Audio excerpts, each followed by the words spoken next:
నమస్తే అన్న అందరికీ. ఈరోజు మా Swift Dzire car wheel bearing అబ్బు పోయింది. ఇక్కడ మా నల్గొండలో దొరకలేదు. హైదరాబాద్లో మా ఫ్రెండ్ ఉంటే కాల్ చేస్తే తీసుకున్నాడు. ఇక్కడ ఎల్బీ నగర్ వచ్చిండు. బస్సు వాళ్ళని అడిగితే వాళ్ళు తీసుకోలేదట. నేను కారు ఇట్లా ప్యాసింజర్ తీసుకొని వస్తారు, వాళ్ళకి ఇచ్చే తీసుకుంటారు, వాళ్ళు అర్థం చేసుకుంటారు అని చెప్పిన. అయితే ఒక కార్ అన్నకి ఇచ్చిండు. ఆ కార్ అన్న ఇది నల్గొండకి తేనీకి 200 అడిగిండు.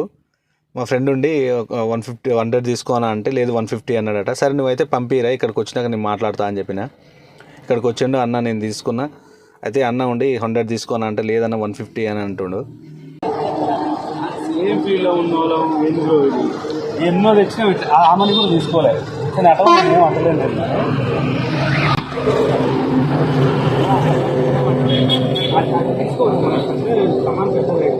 అన్న ఆ వీలు అబ్బు రేటు 3000 రూపాయలు. అన్న 200 అడిగిండు. ఇక్కడ డబ్బు సమస్య కాదు, ఇక్కడ బాధేసిన విషయం ఏంటంటే సేమ్ ఫీల్డ్ కదా, నేను మొత్తం ఇయ్యనని లేదు, 100 రూపాయలు ఇస్తానా అన్న.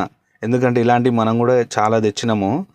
ఇక్కడ చిన్న వస్తువు కాబట్టి నేను 100 రూపాయలు ఇస్తున్నా. అదే పెద్ద లగేజ్ ఉంటే మనం ఇస్తాం, దానికి ఎవరైనా ఇస్తారు.